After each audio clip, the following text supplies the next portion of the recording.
friends! Welcome to installment R of the ABCs of Leadership. Remember who you are. Hopefully I was live when I said all that, but I'll say it again. I'm Rachel Bonner Williams, and I am a women's leadership coach, and I'm here to do installment R of my ABCs of Leadership series. And today is the letter R. Remember who you are. And as I do this live, I want you to think to yourself that scene from The Lion King where it's Simba's dad and he's up in the clouds and he's like, Simba, remember who you are. That's what we're going through tonight.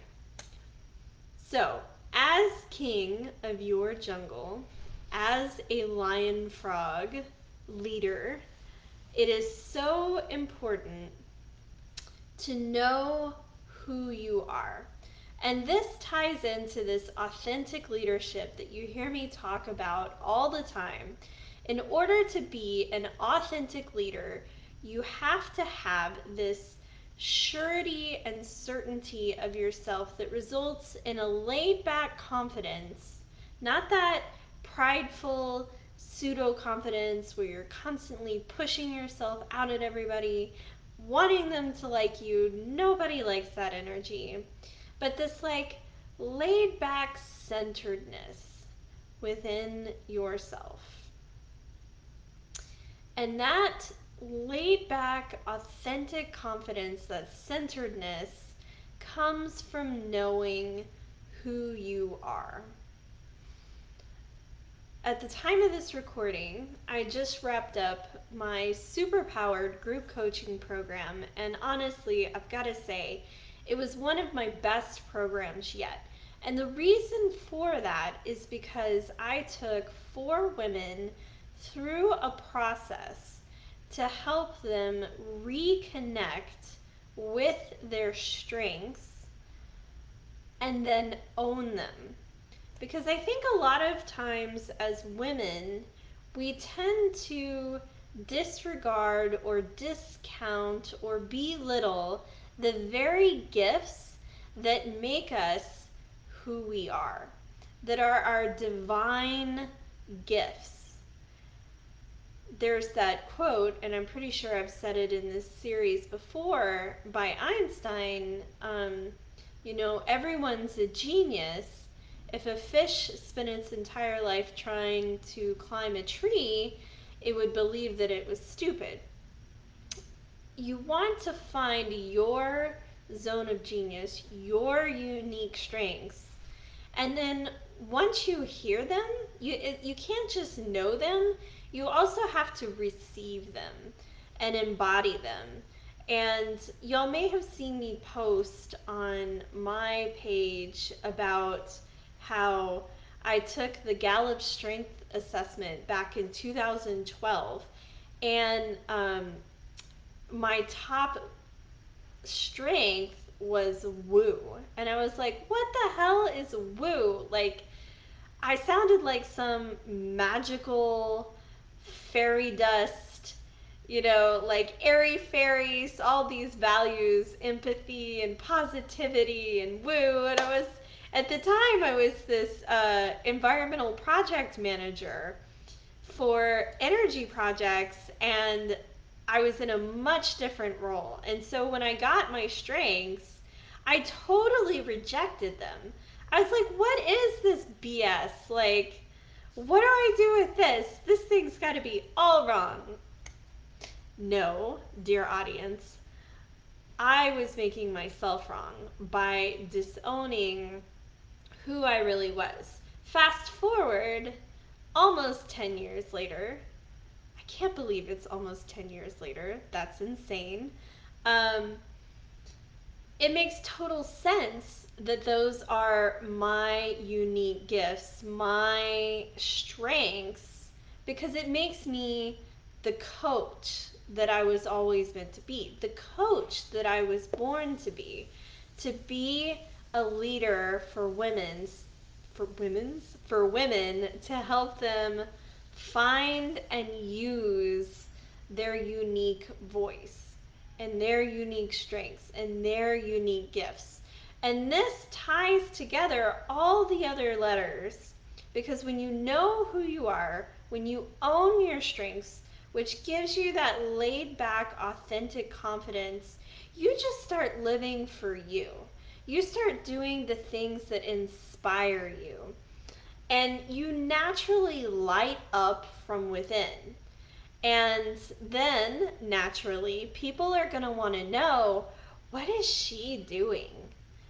Wow, what is she doing? Like she just looks so happy. She looks so at ease. She's doing such cool things with her life. I gotta find out like what's in that and how can I do that for myself. And this is how you become a natural leader. People just naturally follow. But you have to have a vision. You have to know who you are in order for people to follow you. And then, bonus tip to being an effective leader is you not only have to see your vision for you, but you have to be able to communicate that out to the others that are on your journey with you and be able to put it into their values and their natural gifts and recruit all the different pieces. I always say now the strongest teams are made of complementary opposites. You don't want all the same kind of people on one team. You want team members that each have their unique gifts. So again, fast forwarding 10 years, I now use my strengths of woo and positivity and empathy to be a business developer, a marketer within my environmental firm that I'm working at now. And it's natural. It's what I love. It inspires me. It lights me up every day, as does coaching. But the reason that that has been such a great niche for me is because it tends to be the piece that other people, I literally had a teammate tell me, if I had to do what you did every day, I would go insane. And it was so funny because I looked at her and I said, if I had to do what you did every day, I would go insane. So we make the perfect team because I know who I am. I'm unapologetic about it. She knows who she is. She's unapologetic about it. And we both focus on our strengths. So at the end of the day, shit gets done. It's magic. So get to know who you are, what your strengths are, what lights you up, and then if they don't seem to fit, work on owning them a little bit at a time. And if you need help with that, then I would invite you to join me for a complimentary strategy session. Um, I use these sessions connecting women with themselves in a way that they've never known. And in my one-on-one coaching programs, we all we I start every single one with who are you? What are your values? What is your vision? Let's find it so that you can lean into that, which ultimately transforms your life. Remember who you are, discover your divine gifts, transform your life. That's how it goes. So I hope this was helpful. If you have any questions, put them in the comments below.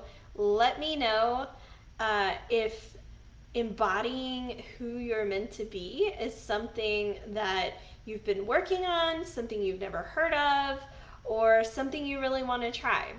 I can't wait to hear from you all. I hope y'all are doing great. Bye.